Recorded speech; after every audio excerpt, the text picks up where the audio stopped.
কি নামে এই গরুটা রাখছেন? লালন। লালন। লালন। আচ্ছা, কত বছর পাললেন? 4 বছর। আপনি কি বাচ্চা কিনে আনছেন নাকি? জি জি, বাচ্চা কিনে আসছিলাম রাজশাহী সিডিহাট থেকে। আচ্ছা, রাজশাহী থেকে। এখন আপনার বাড়ি কোথায়? আমার বাড়ি উল্লাপাড়া। সিরাজগঞ্জ। উল্লাপাড়া সিরাজগঞ্জ। এটা আনুমানিক কতটুকু হবে ওজন? আনুমানিক আপনার 14 মন, 14.5 মন। তো এরকম গ্রামে দাম করছে কেউ না এদিকেই দাম করতেছেন? জি জি, গ্রামের দাম করছে। কিরকম দাম বলছে? 4 লাখ, 4 লাখ সামথিং। কিরকম আশা করতেছেন? আমি তো আশা করি 5, 5.5।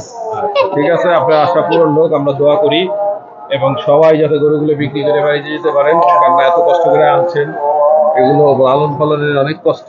অনেক কষ্ট, অনেক কষ্ট। সুতরাং অর্থাৎ আমরা তো ওই শখের বসে 2-4টা করে গরু লালন পালন করি, ওই মানে নিজের ছেলে মেয়েদের যেভাবে লালন পালন করি তার থেকে আর মানে বেশি।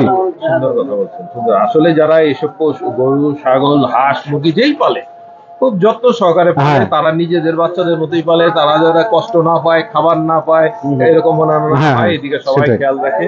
কি কি খাওয়াইতেন এটাকে? এটাকে খাওয়াইছি আলু, মিষ্টি কুমড়া, এরপরে কলা, আর হলো আমাদের ন্যাচারাল যে খাদ্য, ঘাস, খোল, ভুসি। কলাইটা খাওয়াইলে এটার যেটা পুরুষত্বটা যেটা, সেটা মানে যে স্থায়ী ভাবে ধরে রাখে। জি, ঠান্ডা থাকে। হাইটে কলা বলতে গ্রামের যেটা ভাষা হাইটে কলা, কিন্তু আসলে বিচিওয়ালা কলা, বিচি কলা যেটা, সেটা খায় না মানুষ, সঙ্গে খায় না। এক ছড়া নামলে 2-4টা খায়। হ্যাঁ হ্যাঁ, 2-4টা খায়।